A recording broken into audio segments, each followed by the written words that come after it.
To begin with, I just want to say thank you to the outstanding officials behind me who have been on the ground working 24/7 since this flood happened.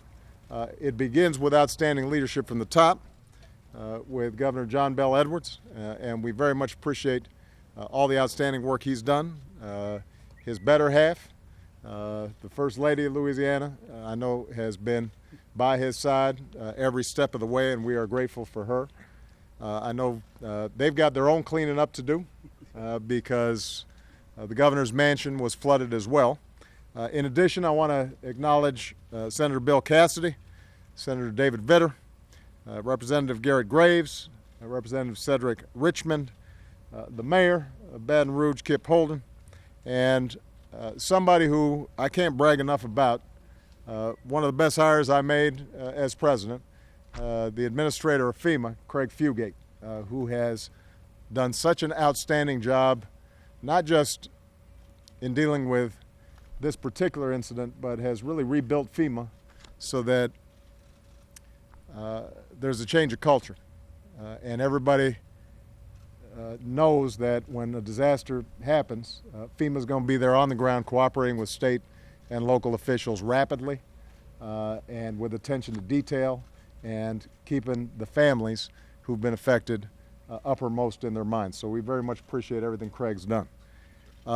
It's hard, by the way, for Craig to be here because he's a Florida Gator, and he's been seeing a lot of LSU T-shirts as we've been passing by.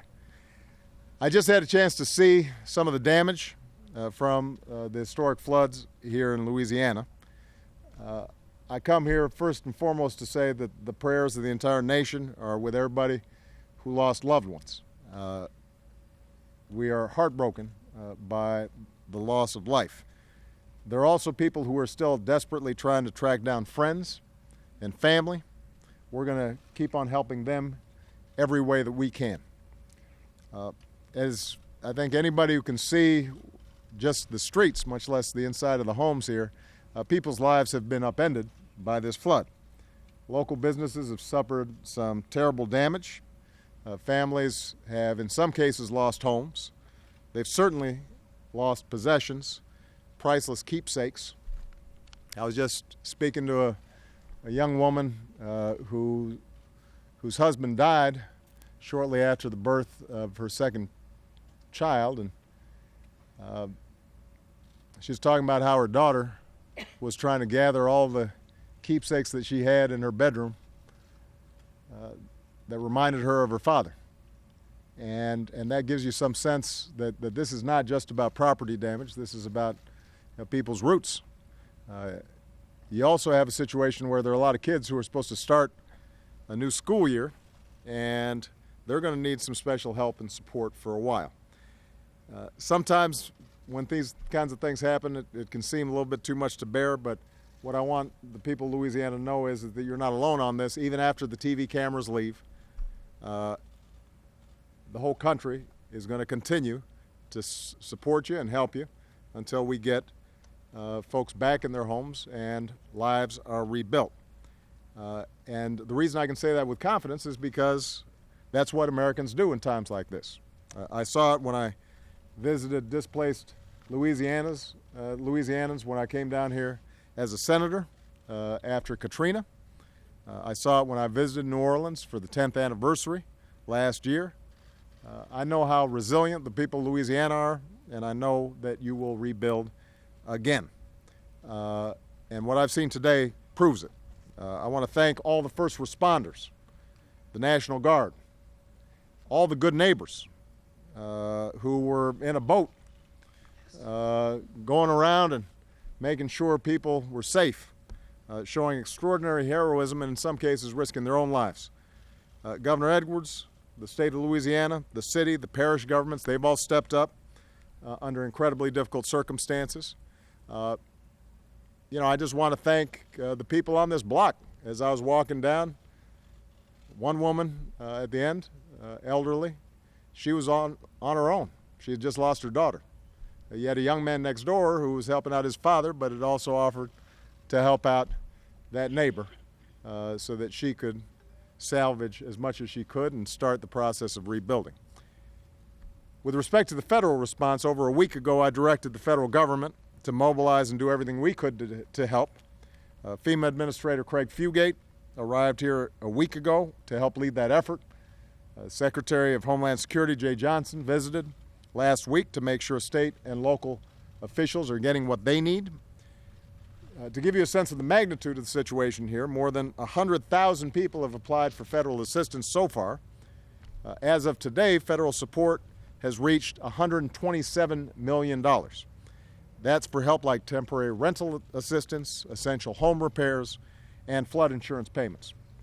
FEMA is also working with Louisiana around the clock to help people who are displaced by floods find temporary housing. And any Louisiana family that needs help, you can find your nearest disaster recovery center by visiting FEMA.gov or calling 1-800-621-FEMA. I'm going to repeat that, FEMA.gov or 1-800-621-FEMA. Now, federal assistance alone is not going to be enough to make people's lives whole again. So I'm asking every American to do what you can to help get families and local businesses back on their feet. If you want help,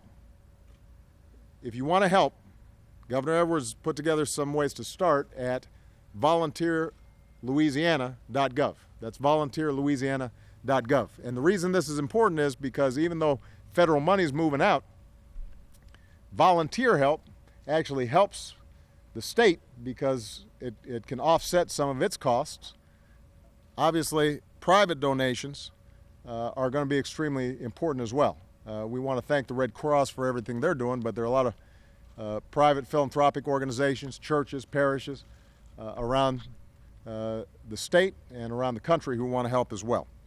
And that's how we're going to make sure that everybody is able to get back on their feet. So let me just remind folks, sometimes once the floodwaters pass, people's attention spans pass. This is not a one-off. This is not a photo op issue.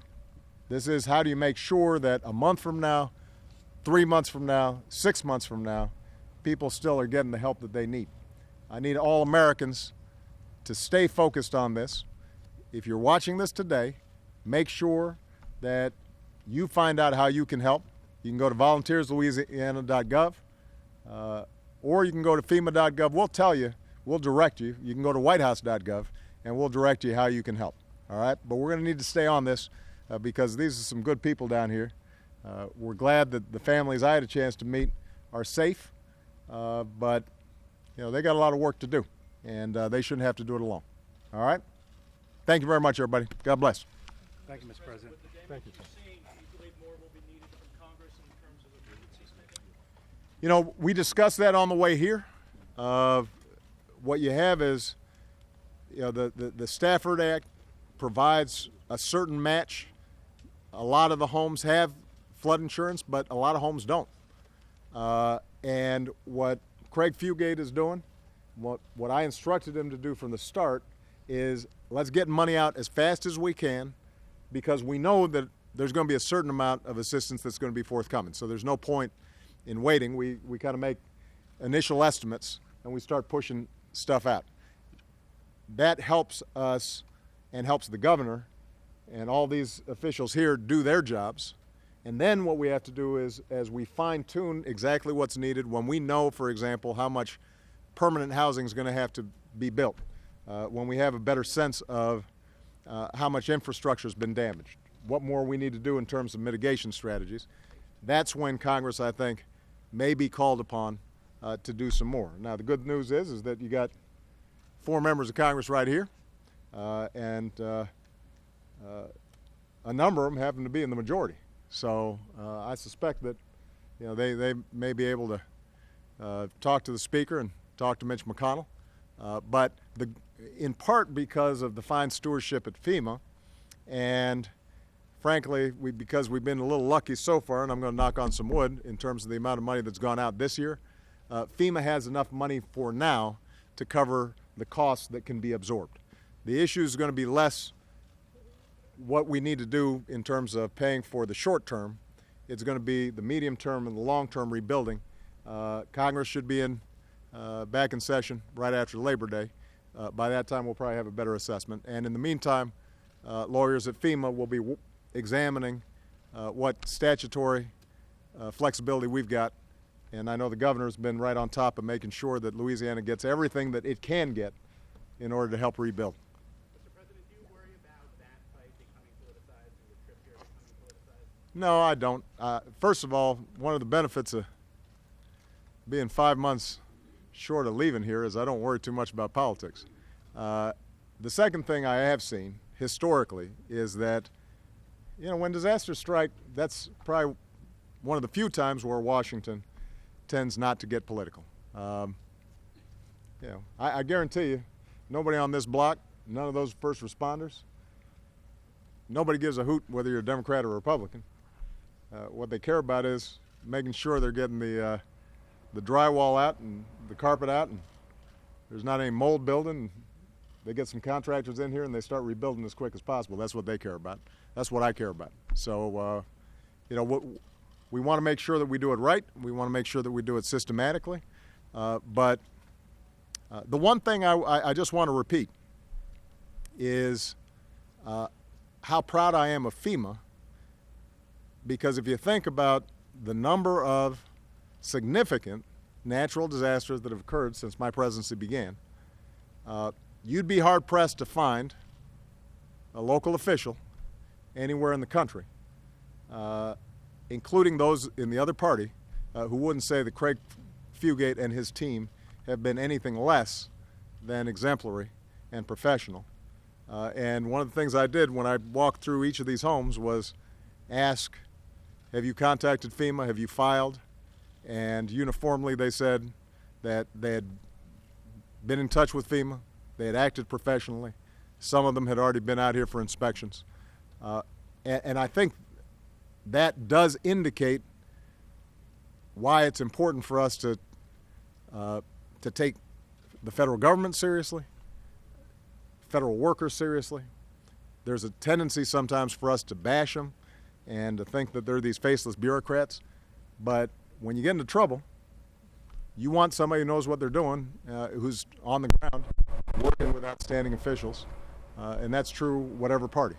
And I could not be prouder of the work that FEMA's done.